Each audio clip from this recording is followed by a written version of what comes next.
एक बड़ा अपडेट आपको इस वक्त दिल्ली से बता दें। अमित शाह केंद्रीय गृह मंत्री राष्ट्रपति से मुलाकात उन्होंने की है। राष्ट्रपति के साथ गृह मंत्री अमित शाह की एक बड़ी महत्वपूर्ण बैठक हुई है, जिसमें विदेश मंत्री एस जयशंकर भी शामिल रहे। एक बड़ा अपडेट आप तक पहुंचा दें। केंद्रीय गृह मंत्री अमित शाह ने राष्ट्रपति से मुलाकात की है। मुलाकात की तस्वीरें देखें। विदेश मंत्री एस जयशंकर भी उनके साथ मौजूद रहे।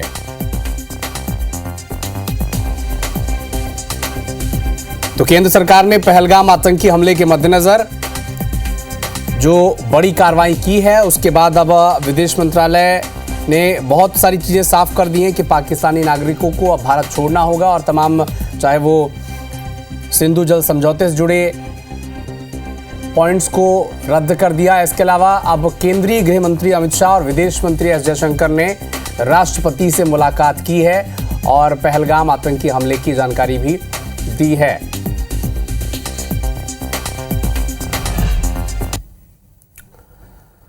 तो पहलगाम आतंकी हमले के बाद अब भारत आर पार के तेवर में है। भारत के इस रुख से पाकिस्तान भी डरा हुआ है, या यूं कहें थर्राया हुआ है। भारत ने आतंकवाद के ताबूत में आखिरी कील ठोकने की तैयारी लगभग कर ली है। उसे आप इस मूवमेंट से लगातार समझ सकते हैं। 3 तस्वीरें आप देखें और समझें कि इनके मायने क्या है। 22 अप्रैल को पहलगाम हमले में 28 पर्यटकों का नरसंहार होता है, उनकी हत्या कर दी जाती है आतंकियों के द्वारा। इसके बाद पीएम मोदी सऊदी दौरे को कैंसिल करते हैं, दिल्ली वापस लौटते हैं।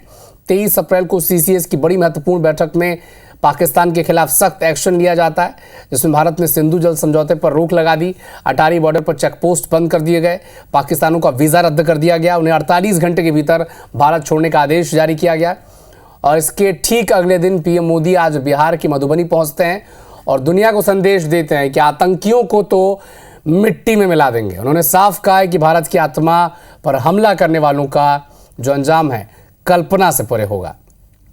और इसके कुछ ही घंटों बाद केंद्रीय गृह मंत्री अमित शाह और विदेश मंत्री एस जयशंकर ये राष्ट्रपति से मुलाकात करते हैं। बैठक में कई देशों के राजदूतों को बुलाया गया है और उन्हें पहलगाम हमले के अपडेट्स साझा किए गए हैं। आज शाम सर्वदलीय बैठक भी बुलाई गई है। सभी राजनीतिक दलों के प्रमुख नेताओं को इस बैठक में आमंत्रित किया गया है।